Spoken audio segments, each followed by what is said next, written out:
Hi, I'm Jazz Obrecht, and welcome to my Talking Guitar podcast featuring my second full-length interview with Alex Lifeson. The first interview, which is already posted on YouTube, focused on Rush's Grace Under Pressure album. That interview was done live in a San Francisco hotel room.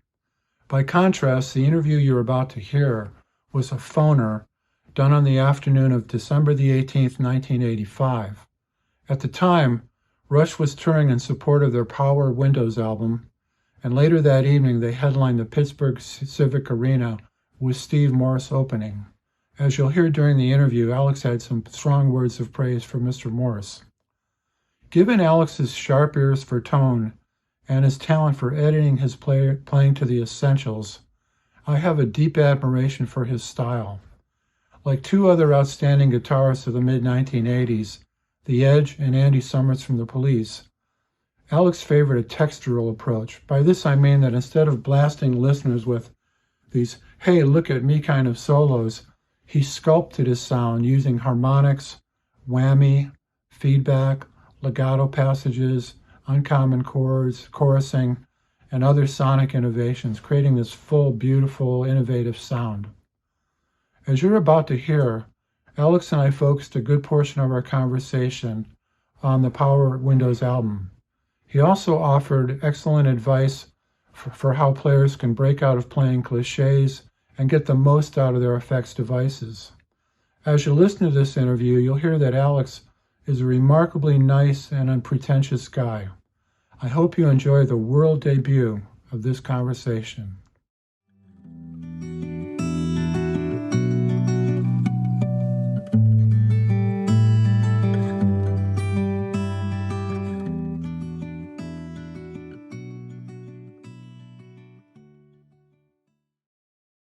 Alex. Hi, how are you? Good, how are you? Good. Sorry I'm late. I just got in. Oh, that's okay. Thanks for calling. Oh, my pleasure. Yeah, Ged and I just went out to play a little bit of tennis and do a bit of arguing over the score. As usual. Is this a good time to talk? Sure. I must say, I sure enjoyed the new album. Oh, thanks. Yeah, you put out a lot of sound for a trio. Yeah, it was fun, this one.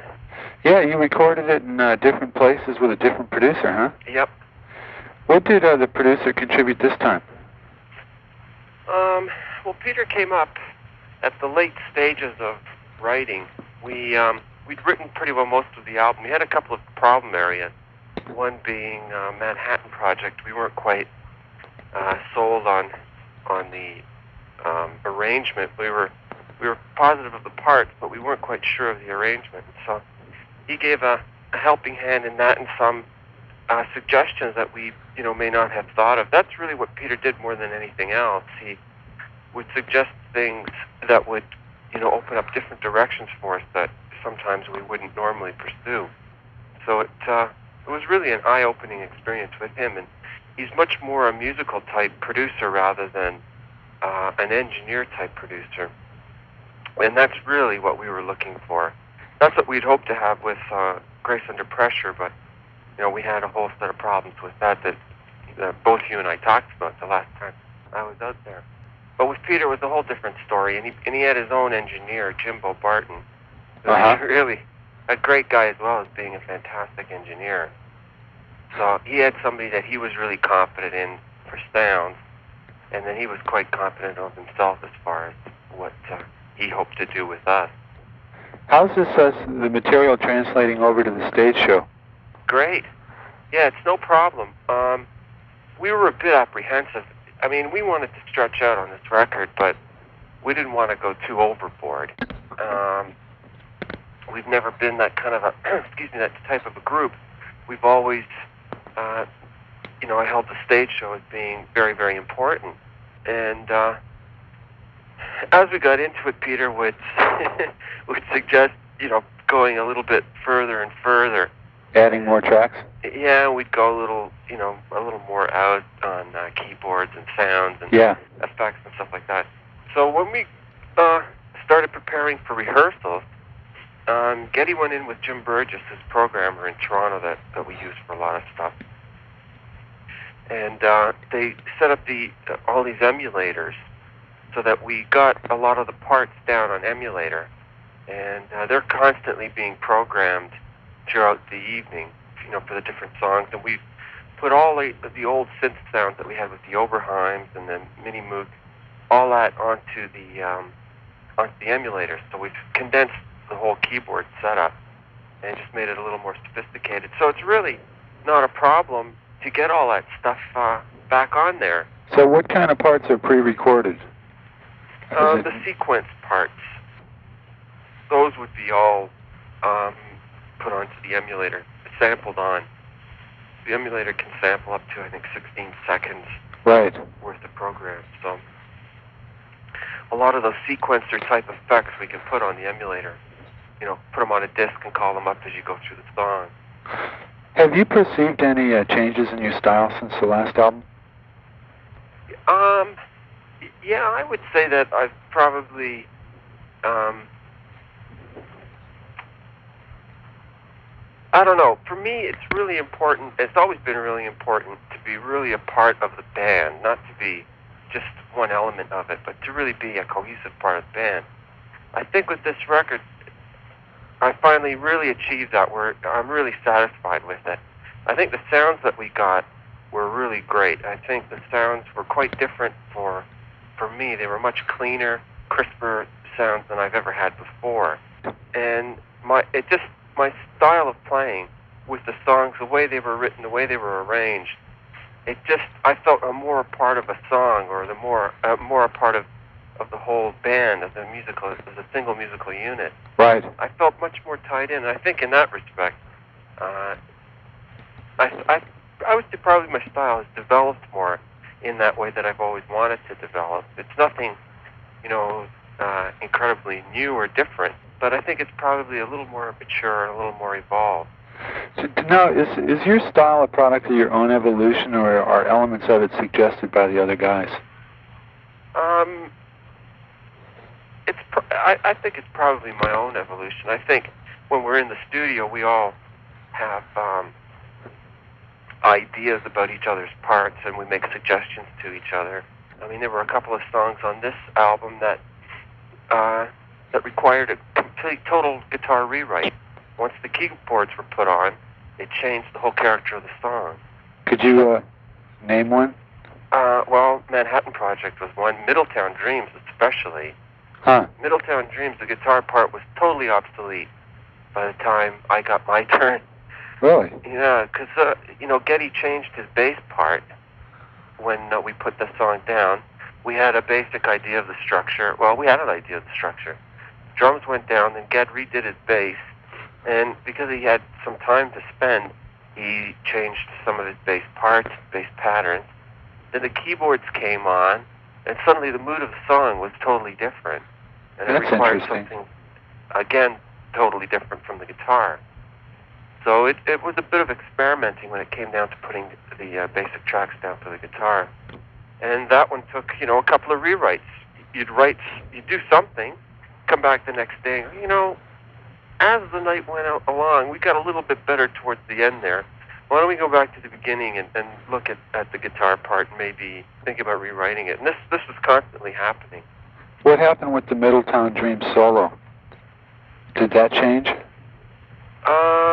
No, actually, Middletown Dreams I worked out during the...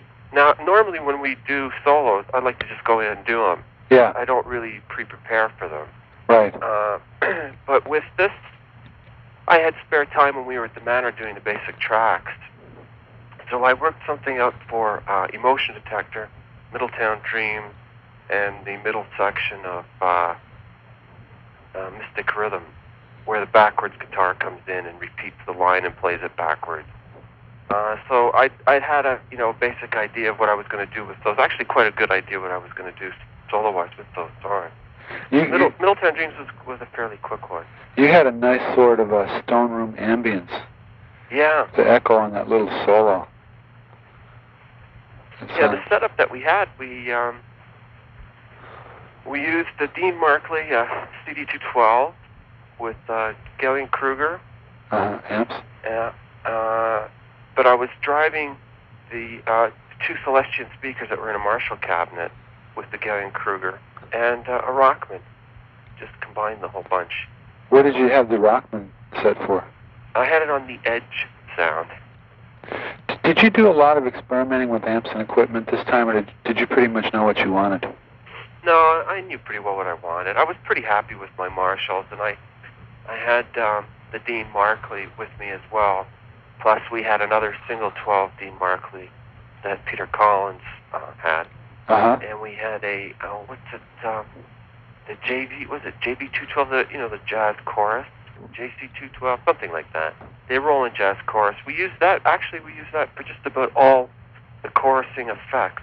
You've had that for a long time, haven't you? I used it on A Farewell to Kings. That's the last time I used it. Huh. Did you debut any other new equipment on this album? Well, Legale & Kruger. As far as guitars, no, I used the Ovation Adamus for Mystic Rhythms and all the other acoustic guitar parts, rather than going with just a regular acoustic, Dreadnought style acoustic. We went with the Ovation and had pretty good success with it. What about for the electric? For the electrics, I was using, actually I used the Telly a lot. I did on Grace Under Pressure. I used it for a couple of songs, I think.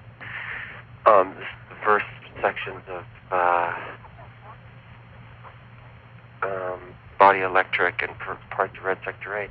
But on this record, I used it quite a bit. I think on just about every song I used Telly. Is this an old Fender? No, it's fairly new, and it's about 3 or 4 years old. Huh. I haven't had it too long. I never liked Tellys. I always disliked them. And I questioned myself as to why I disliked them. So I went in and I had a look at one, and I thought, well, this could come in handy. And I spent a little time with it, and I got to really enjoy it. And it's become invaluable in the studio for all that clean, arpeggiated stuff. It's perfect. Is it a stock Fender? Yep. It's one of the reissues of the early ones. Are there any guitar parts on the album that people might not recognize as being guitar parts? Yeah, there are a couple. There are a couple in Big Money during the first verse. It sounds like it's played with a vibrato arm on a really gritty sort of sound, and that's actually the PPG, it's a synthesizer with a guitar that's been sampled. The guitar sound has been sampled into it, and no kidding. The lines were played like that. Yeah. So the keyboard duplicated the guitar. Yeah, well, it sampled a guitar sound, and then he just played the part. You got a really interesting pan in the stereo spectrum this time, like some of the doubled scratch guitars in Grand Designs or Middletown. It really creates a bigger-than-life stereo effect. Yeah. How do you do that? I think it's just painstaking patience and hard work and attention to detail in the mixing mode. We always spend a lot of time mixing. Peter thought maybe 10 days we'd spend mixing, and we spent a month mixing. And that's just the way we are, and it's all those little things that everybody gets fired up about. Little sounds? Little moments that go by that don't really do anything for the song, but if you listen to it on headphones or you listen to it in your car and suddenly you notice this, it makes the song that much more special. And those are the sort of things that we always like to get in at the production stage. In the mixing process, how do you get a guitar part to stand out? Like some of your harmonics, like in the Big Money and Manhattan Project, just leap out, you know? I'd have to give credit to Jimbo for all that stuff. The guy really is a great engineer. He's refreshing. He's got a great approach to doing things. He's really a great engineer when it comes to guitars. He can very quickly translate what you have in your mind as a guitar sound on the console so that you actually hear it. And he can put it together very quickly. And we'd use a whole variety of amps. We'd use, maybe 4 or 5 amps at the same time, and he just set up different balances within that whole group. And then he'd compress it and do whatever he did to it, and he could bring out those things like harmonics and the little moments and effects that go by. Did you still play at near stage volume? In the studio? Yeah. You mentioned you did that with Grace Under Pressure. Yeah, I think I probably played a little bit louder than what my stage volume would be. That's interesting because a lot of guys say that to get a part to really stand out in the mix, it's better to record it to play it quieter. No, I don't know about that. It depends really on so many things, how you have your gear set up, what sort of part you want. I mean, to drive the amps a little bit harder doesn't hurt, and if you're crunching them with compression, you know, it's the desired effect. And not all the amps are set up exactly the same. They're obviously set up differently from each other. One is very clean, like the Roland was always very clean, and the GK was always very clean, and one of the Marshalls was always very clean, and the Dean Markley was, you know, on a tough but clean sound. So we had everything spread out really well. What's your favorite setup for your sort of crisp chorus arpeggios? Right now, I'm using, as the primary amps, I'm using this DD212, 2 Dean Markleys, and 2 of my Marshall combos. And I'm switching back and forth between channel A and channel B. And channel A is a very clean setup. The volume is on about 5, 4.5, 5, with about 7 on treble, 5 on mid-range, and about 7 on bass. Which amp is this? This is the CD212. Now this is twin 12, tube, and tube. 2 preamp and tube output.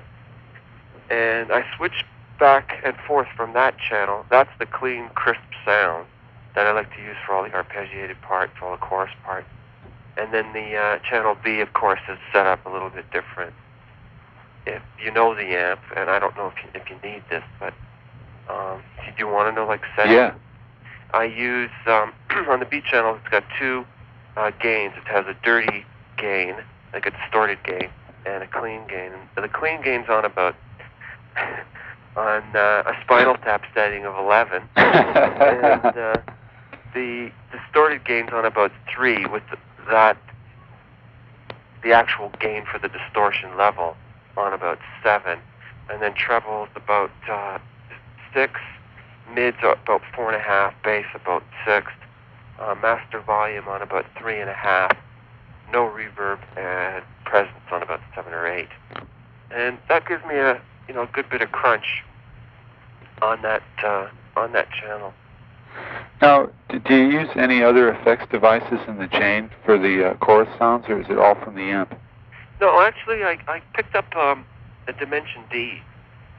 I did a thing on a Platinum Blonde record, another Canadian group, and I did a solo and another little other musical part on another song on their last record. And Serge, the guitar player, had a Dimension D in there. It was the first time I had a chance to hear one, and I liked what it did. And we used one in the studio as well, just to give it a bit of movement. And I picked one up, and I like what it's doing, although I'm not 100% sold on it. I've been using it on this whole run.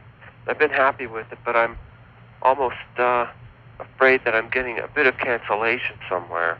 And for some things like solos, there doesn't seem to be quite enough of the sustain that used to be there. I don't know if it's in my head or if it's because they're new amps or what, but it is likely that something like that would happen with the Dimension D. Did you play any slide on the album? No. Parts of Grand Design almost sounded like slide, the solo. But it's probably whammy. Yeah, it's whammy, yep. How would you describe your approach to the whammy bar? I think... Sorry, I'm still catching my breath. That's okay. I think I was very much influenced by Alan Holdsworth, a number of years ago, listening to him, the way he used a whammy bar to slur notes and move around. And that got me interested in using one and trying to develop a style with one. I think so many people use it now that it's not that unique, and I've started to move away from it a bit. I think I've gotten a bit lazy with my vibrato, with my natural vibrato, and I've begun to rely a lot more on the whammy bar. So I'm starting to move away from that a bit. It's always time for a change.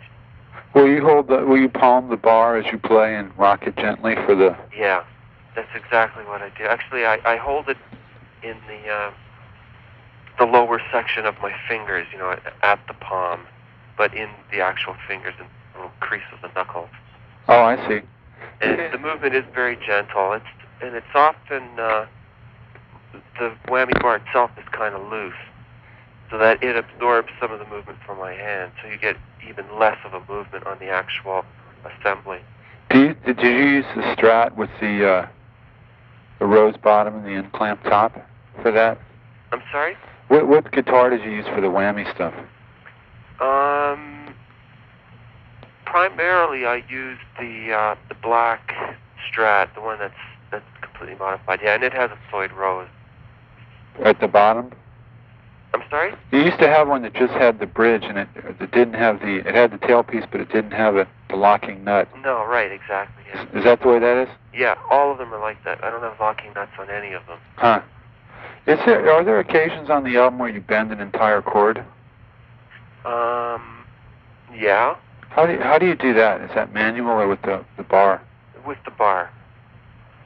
Some of your rhythm work had a real ghostly reverb too. Uh-huh. Was that amp? That was mostly 224X. The Lexicon. Were there many guitar tracks in Grand Designs? Many guitar tracks. Let me just think for a minute. I don't think there were. I think most of Grand Design is one guitar, basically.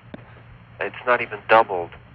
It sounds like and when you put headphones on, it sounds like there's guitars playing at different speeds, or different. There's a different effect on it. Yeah. Actually, I don't think we did too much with that. We may have even just done one guitar and then put it through the AMS at about 40 milliseconds and split it left and right. I know we did that with the bouncing echoes in the first verse, where the bounce is in the middle and the harmonic line is on the outside. I don't know if you know that, but yeah, that one's fairly straightforward, I think, except for the acoustics in the second chorus.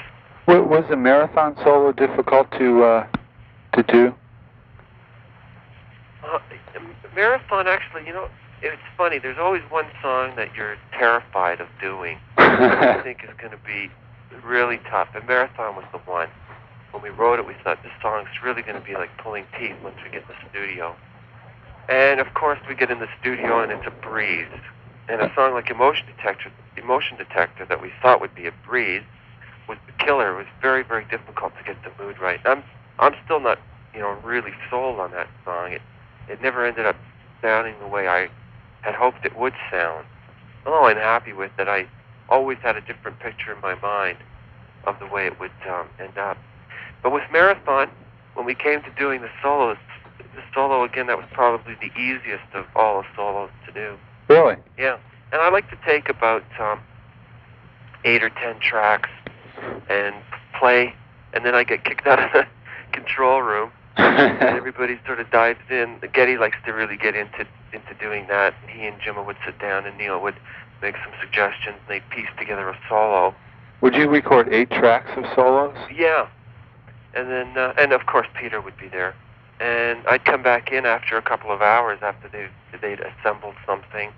And if I liked it, then we'd either stick with it or we'd keep that as the starting point and then start going over some of the older tracks. And go for another whirl. Were any of the solos on the album played in one pass? No, I don't think so. Emotion Detector, there are parts. Well, half of it is one pass, and actually, Emotion Detector had a whole different solo that took quite a bit of work, and we left it, went ahead and went to some other parts. We lived with it for 4 or 5 days. And Neil didn't feel quite right about it. He didn't think that it made the proper kind of statement to the song. So we re-examined it, and then I gave it another whirl. That was tough. I mean, it's one thing to rewrite a rhythm guitar part. You know, you got stuff to lock onto. But for a solo, it was so hard to divorce what had been in my head as a solo for 3 months and come up with something that was, you know, a totally different kind of feel. Are you satisfied with what happened? Yeah, I am. When other people are involved in the architecture of one of your solos, does it help you expand your playing? Like, will Geddy and the other guys assemble a solo unlike anything you would normally play? Yeah, often. Uh-huh. Well, not really unlike anything I would play. It's, to me, it always sounds like I did it, and it always sounds to me like I would have done it. Right. You know, it would have been a matter of time before I'd gotten around to something like that, and I would have gone through a lot of different roads and different directions before getting to something like that. So I don't ever think it's that different. Often you pick up a lot of neat little parts, and it's too hard for me most times because I'm too engrossed in it, I'm too involved, I'm concentrating too hard on what I'm doing, Yeah. that I can't possibly be objective. And I'm better off to go crazy on 8 tracks and then leave the room, take a break, get away from it, and then come in and listen to it. You listen to what they've assembled? Oh, yeah, always, yeah. Now, does that put you in the position of having to relearn a solo? Or actually learn it the first time through after it's down, so you can do it in concert? Yeah, but, I mean, that's not a problem. I did it once, you know, and it's usually quite easy. In Territories, you have a real nice sort of Chinese tone in the open. Mm-hmm. What was that? That's just the Ibanez HD 1000 harmonizer, set at an octave above with a little bit of modulation in it. And the harmonizer is set at about 70%, and the direct is set at the full 100%. And that on the middle pickup on my black Strat. Did you have a little whammy going during that? Yeah, they were actually pulled, just finger pulls. Ah, then it switches for a bar to a much crisper, aggressive tone. Yeah. Was that the same guitar? Yeah, that was the black one, yeah. Black or red one. Could have been the red Strat. Is it difficult to make that switch in concert? No, it's just the pickup switch from the middle pickup to the back Bill Lawrence. Boy, that song's that's a great effect in there. Yeah, it is kind of neat. What's the spectrum of guitar parts in a motion detector? Oh, you know, I haven't listened to that song in such a long time. I can't even remember. We have so many things in there. We've got, we have the Telly and a 62 Strat playing most of the verses. And the choruses, I think we used my white Strat, the Hentor. Hentor? Yeah. What's that? Hentor was the name that we had for Peter Henderson, who was the producer on the last record. He left his number, and if we needed to get in touch with him, you know, he gave us his number. And when he wrote his name out, it looked like Peter Hentor instead of Henderson. So we nicknamed him Hentor the Barbarian. And I got some Letraset, and I put it on this Strat that I had. It's got sharp necks, so they're, you know, unlabeled necks. And I threw a Hentor Sportscaster on there. That's amazing funny. all the mail that we used to get over that. No kidding. Where can I buy a Hentor? How much does a Hentor cost? That's pretty funny. Yeah. I'm sorry. Basically, that's what we used. And could you describe what's going on in the solo in Emotion? How do you mean? That's tremolo bar or finger pulls? Oh, it's mostly tremolo. I'd like to see if I could get you to give me some advice for young guys on different types of techniques. Is that cool? Okay, yeah, if I can be helpful. You went through a period in your life of playing fast, right? Yeah. Could you give advice to kids who are sort of locked into that as to how they might slow down or develop more of a lyrical sense to their playing? Advice on how to edit your playing, maybe. Yeah. I think it's a little bit difficult because so many people play like that now. And for a young, aspiring guitarist who looks to other guitarists as inspiration, it's difficult to find somebody that doesn't play a million miles an hour. Like, it was different for me. I came up from more of a bluesy kind of background. Yeah. So I always like playing that kind of stuff. When I go in the tuning room, you know, I go through exercises just to get my fingers warmed up. But what I prefer playing are like bluesy little licks and, you know, nice vibrato and hitting those single notes and a series of harmonics and things like that. I would say that to slow down, yeah, I guess it takes a change of attitude. And for somebody who's used to playing fast, I guess the best route to take would be to just experiment with just a few notes, or just developing more of a vibrato, or developing more of a sense of harmony. It's really kind of hard to explain. I don't know if I'm making myself clear. Yeah. Yeah? Yeah, I think so. Little tricks? Yeah. Like hitting, sliding down on the A string to a C and hitting the G string at the same time, where you get this really nice harmony. Is that the open G? Yeah. You know, just playing like a little rundown, so you're hitting, say, the A, D, and C on the A string. So you're running down, da-da-da, bring, and you hit both that open G string and the C, you know, with a little bit of vibrato. And it sounds beautiful, and it's no big deal. It's just a few notes, but it sounds beautiful, and it can be a stepping stone to other things.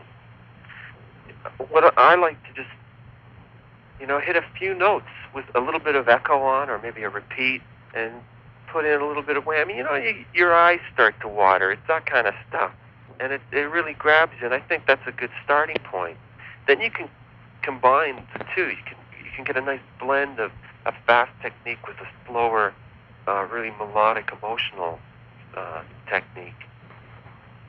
How could people avoid repetitious soloing patterns? You mentioned the blues. Say you were going to play a blues in G.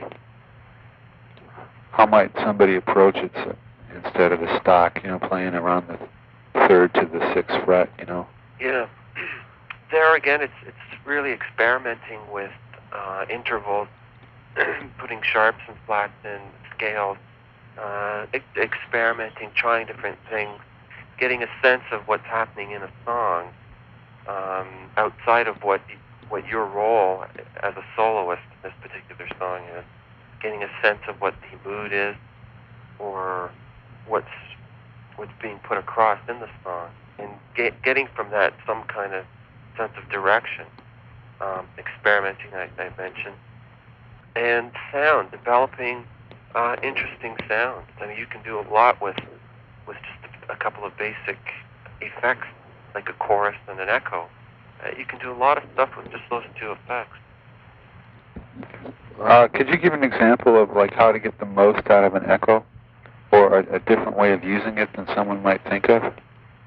I've always liked using an echo as rather than as a repeat, using it more like a reverb. And I sort of came up in that. In years I played that way because there weren't any really valid reverb units around. Now, of course, there are millions of them, and they're all great, and they all sound good. They're studio quality, and they're fairly inexpensive. So you can achieve that same thing. I used to use 2 echo units, one set at about 200 milliseconds, the other one at about 3 1/4, 350. And the combination of the two bouncing around would create a fairly realistic reverb. So it would give the guitar a little more depth and a little more dimension.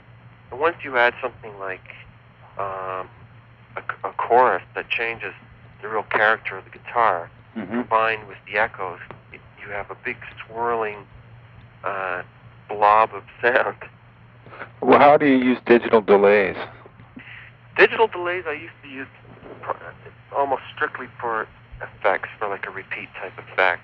I've started using my digital delays, and I've gotten rid of all my old analog delays, and I'm using them for repeats. But I'm also using a digital reverb now, so I'm moving away from those bouncing echoes a little more, and I'm using the delays as repeats, as timed repeats, more than anything else.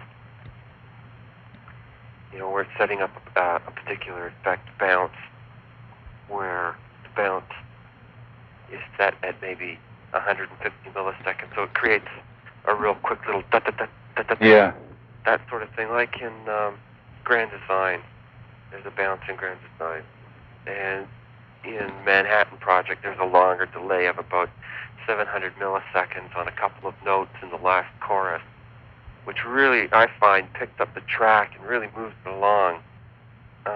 Those sort of things I'm using the digital delays for. It's amazing how technology is affecting the life of a modern rock guitarist. Yeah, isn't it unbelievable? When you think about 15 years ago. You know, you don't even have to go back that far. If you can imagine what it was like 3 or 4 years ago, where every 14 months something would happen that was new and revolutionary. Yeah. Now it's like every 3 or 4 months there's something else that comes out. How's technology affecting your creativity and your art as a guitarist? Could you ever see yourself going back to a simple guitar and amp setup? No. I was never like that, really. At a very early age, I got a fuzz face distortion. Even before I could really play guitar, it had an effect. So, I mean, but I had my guitar plugged directly into our TV set, but I didn't have an amp. Yeah. But that sounded pretty lousy, and with the fuzz face at that time, I thought I was hot stuff. You sure got a lot for your, note value with that junk. Yeah. But I've always liked doing something to the guitar sound and trying to develop a style around that. And I think I have. And for me to go back, I mean, even now, I'm using effects a little less than I used to or have had in the past. I'm starting to lean more towards a cleaner guitar sound. And I learned that on this record, that can go a long way, used, for certain things. Those sort of things I'm using the digital delays for. It's amazing how technology is affecting the life of a modern rock guitarist. Yeah, isn't it unbelievable? When you think about 15 years ago. You know, you don't even have to go back that far. If you can imagine what it was like 3 or 4 years ago, where every 14 months something would happen that was new and revolutionary. Yeah. Now it's like every 3 or 4 months there's something else that comes out. How's technology affecting your creativity and your art as a guitarist? Could you ever see yourself going back to a simple guitar and amp setup? No. I was never like that, really. At a very early age, I got a fuzz face distortion. Even before I could really play guitar, it had an effect. So, I mean, but I had my guitar plugged directly into our TV set, but I didn't have an amp. Yeah.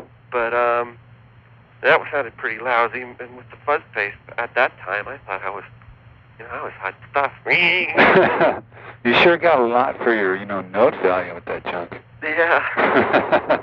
But I've always liked doing something to the guitar sound and trying to develop a style around that. And I think I have. And for me to go back, I mean, even now, I'm using effects a little less than I used to or have had in the past. I'm starting to lean more towards a cleaner guitar sound.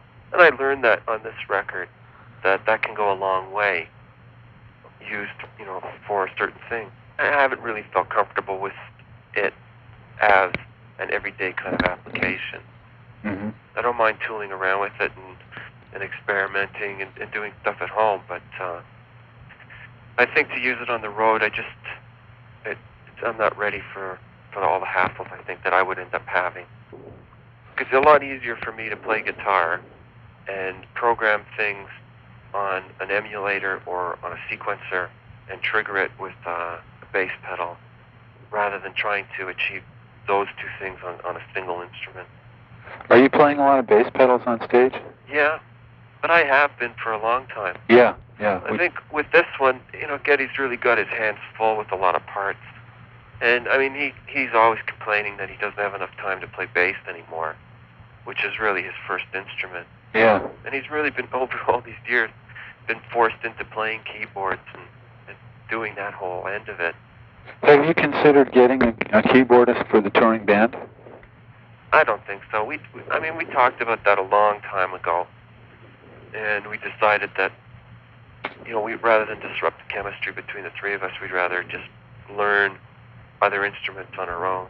And the world of synthesizers is a very fast-paced world, and it's constantly changing, and it's amazing what you can do with your big toe. You can have incredible string sounds, the real live string sounds, all kinds of sounds. No limit to it now. Now, what percent of the songs in concert do you play bass on from your pedals? I would say probably. Or maybe you could name some of the songs. Well, I play in just about every song.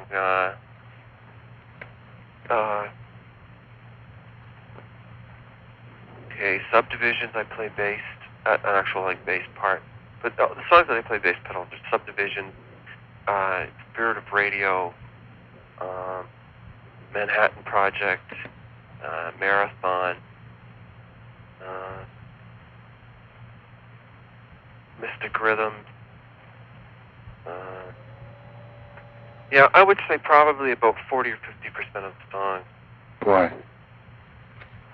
there's not a lot of guys out there doing that. No, but I mean, a lot of those times Geddy's playing bass pedals at the same time.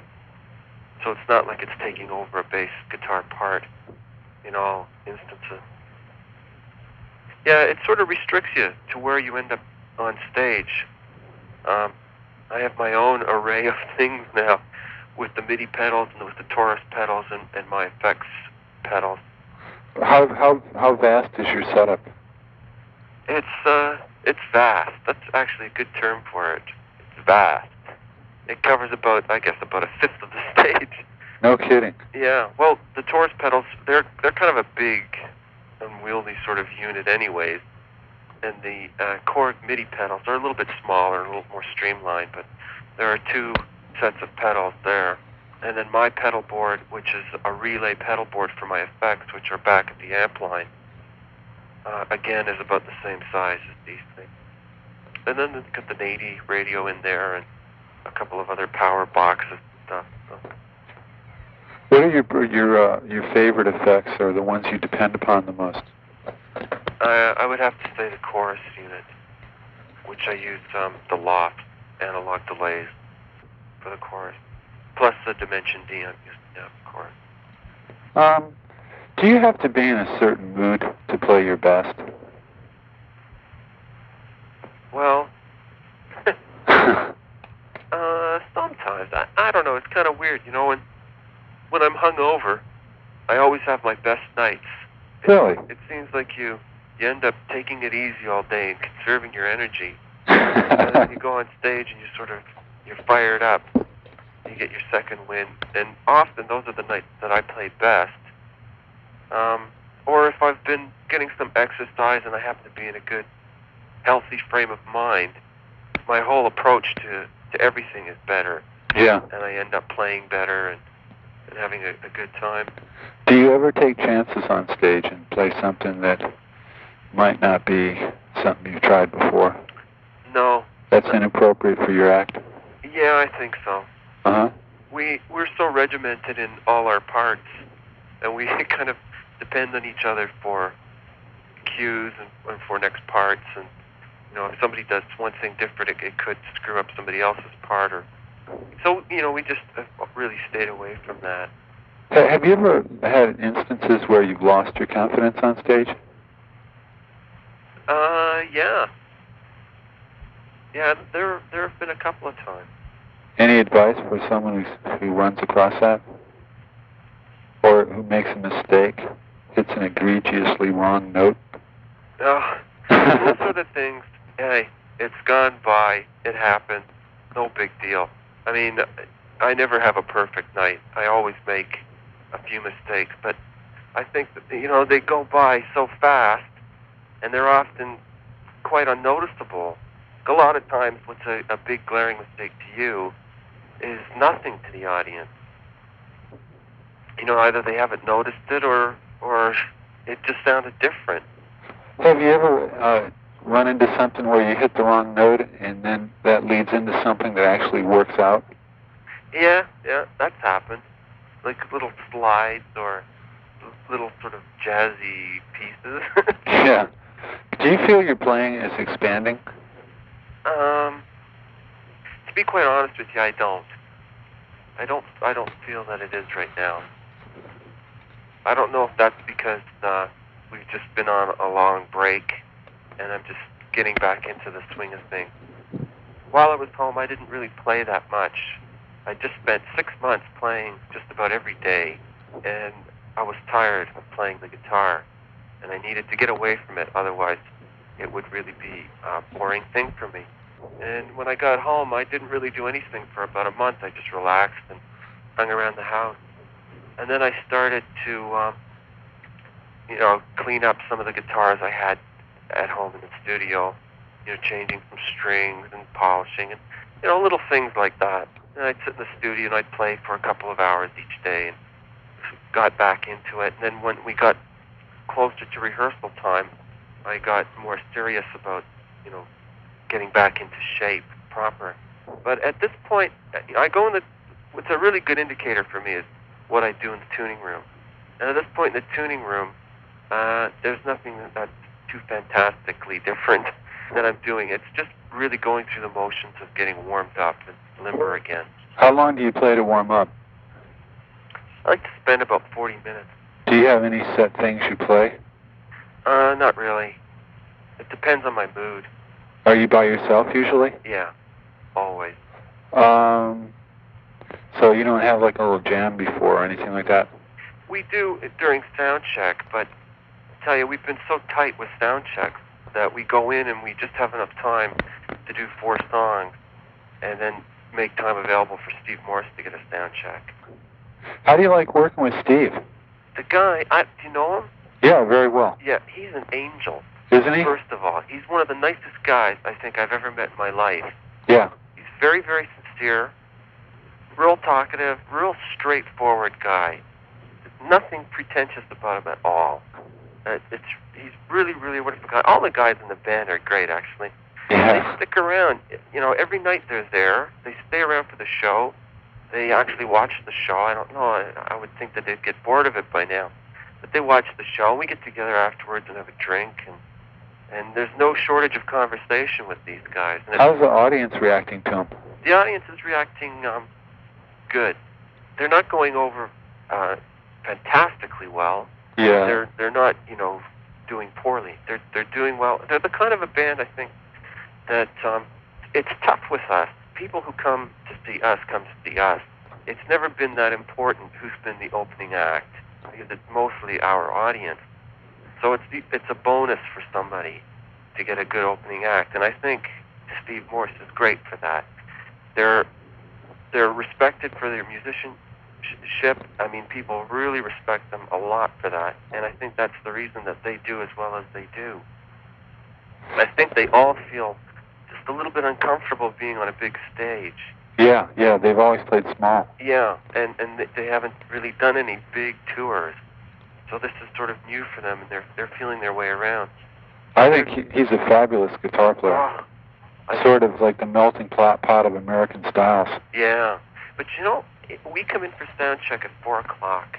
Those guys are there, and Steve's walking around with his guitar, and he just walks around through the hall playing his guitar while we're doing sound check. Then it's gear change. Their gear is being set up. He's still walking around. He goes on stage. They do their sound check. He walks off stage, walks around. The kids come into the hall. He goes out and he talks to them. He's still playing his guitar. He does clinics just about every day, as do the other guys. Jerry does them, and Rod. And when we go on stage at 8:30 or 9 o'clock, Steve's walking around playing his guitar. He's like that. Watching the show. He's constantly playing. I've driven in places in my car where he's had a little fingerboard with no strings on it that he plays on. Just exercises his fingers. Unbelievable. That was about 6-7 years ago. Yeah, I've never seen anyone play like that. But yeah, it shows. His playing shows. He's an incredible guitarist. Huh. Could you give some advice on surviving the road with your chops and health intact? With your chops and your health? Health? Yeah. A lot of people, some people tend to get burnt out, or I'd say a lot of them, the majority. Yeah. It's so easy to fall into that. I mean, the biggest problem I find after 11 years of touring is not being bored. Once you get bored, it's easy to, depend on something else. Get jaded a little. Whether it's, really drinking a lot, or dope, or whatever. Yeah. It's really easy to fall into those things. And ultimately, they go absolutely nowhere. Everybody likes to have a good time, and everybody does have a good time. But when it ends up taking over all your time, then that's a real problem. Yeah. So Geddy and I, today, we're fortunate in that there's a racket club just right behind the hotel here. Uh-huh. We got up early, we went over and we played for a couple of hours. And it's exercise, it wakes you up, you feel a little healthier. Maybe go down for a swim, work out once or twice a week if the hotel has a little gym. Go out to movies.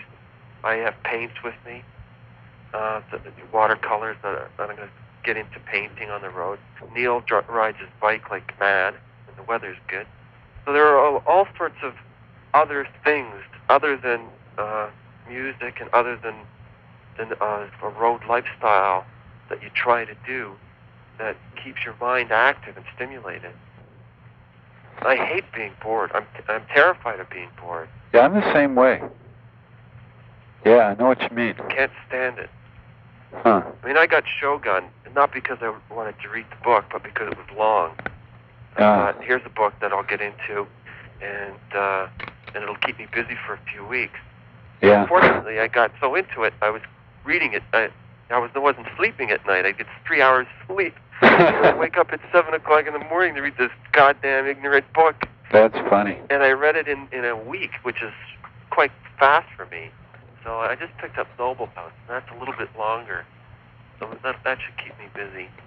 But it's always a search for something to do. I think big time rock is a lot different than what kids imagined. Oh, definitely. Yeah, I don't want to complain. I mean, Geddy and I were talking about this just last night. We were sitting in the bar. Our manager was coming down, and we were going to have a meeting. We went down to the bar before he came to have a drink. We talked about what our summers. Well, we didn't have a summer this year. We worked, but what the time at home was like, and what we would be doing if we weren't doing this, and all these sort of things. And we decided that we're really, really lucky. If you're going to have a job, this is a great job to have. Yeah. It's got some downfalls and some problems, being boredom, but it's a great thing, and we're really lucky. It's not as glamorous, and I don't think it's as exciting as some people like to believe it is, but it's an illusion that they want to have. So yeah. That's fine. Let them have it. Do you think success can endanger artistic skill? I think it can, and it has, and it always will, depending on the artist. Yeah. I think a lot of bands have become very successful, and they like the taste of that success, and they don't want to do anything that would risk losing that.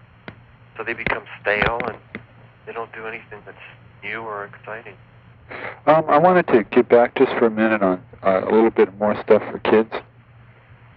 What aspects of music theory do you think young players should learn, if any? Well, that's hard for me to say because I don't really have a background in it. I studied classical guitar for about a year and a half. But outside of that, I don't really have any formal training. Is there any exchange of playing tips between you and Steve? Not really. Actually, it's been kind of rough the last couple of weeks. There's this flu bug that's going around. And everybody's getting it. He got sick for about a week. And then yesterday was the first day I felt better after about 4 days. Yipes. Of just really dragging myself around. Huh. So we haven't really done anything like that. But part of the meeting last night, we were discussing about who we were going to take out on the next run, who we wanted to tour with, and a few names came up that we nixed very quickly, and decided that on keeping Steve out with us. They are available, and we enjoy having them. Did you pick them? Yeah. How did you do that? Well, we had a choice of a few bands, and the agent said, "Well, who do you want? This is available, and whoever you guys want, you can have because we always do." Yeah. Or usually we do if the choice is there. And when Steve's name came up, we said, "Yeah, Steve." I mean, for us to sit at the hall from 4 o'clock, sound check and then have dinner and then the opening act goes on. If it's some obnoxious band that you can't stand for 45 minutes, it's terrible. Sure. It's a drag. The audience might like this particular garbage band, but for you have to listen to it every day. It's something that you don't like. It disrupts the show. It disrupts the whole harmony of the show as far as you're concerned, and you'd rather do without it. Like with Steve, you always go out now and want to catch this song, or go out and catch this night, or even sit in the dressing room and listen. Yeah. It's enjoyable to listen to because they're all good musicians. That's what a show as far as getting to see good drummers, huh? Yeah, definitely. Yeah. He's a great guy, huh, Rod? Yeah. I've known those guys since their very, very first tour. Oh, yeah? That's the Dixie Dregs. Uh-huh. I wrote the first story on Steve anyone ever did. Really? He was the first guy I met when I got out here in '78. He was my first real assignment. Uh-huh. Yeah. Well, that's pretty much what I wanted to cover, Alex. Okay, great. Anything you care to add? Well, this will be out in January.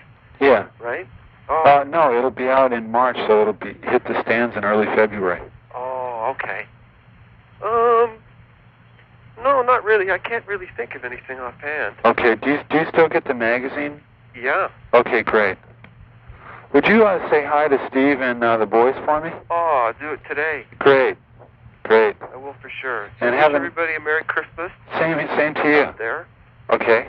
And take it easy, and I'll see you, actually, in, when are we coming out? I think in February. Great, I look forward to it. Early February. I think we're going to do the good old Cow Palace and Oakland.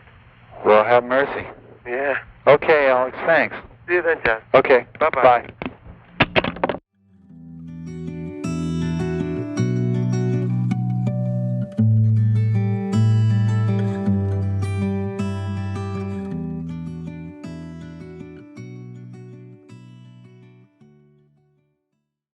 This concludes Alex Lifeson's Power Windows interview. An edited transcription appeared in the April 1986 issue of Guitar Player magazine, which had Geddy Lee on the cover. Before signing off, I want to express my thanks to the Southern Folklife Collection, the Andrew Mellon Foundation, and my podcast producer and engineer, Nick Hunt. I'd also like to encourage you to become one out of the 10,000 viewers who makes a donation to help us continue producing the Talking Guitar podcasts. Your support means the world to us. This podcast is copyright 2024 by Jazz Obrecht, all rights reserved. Thanks for listening.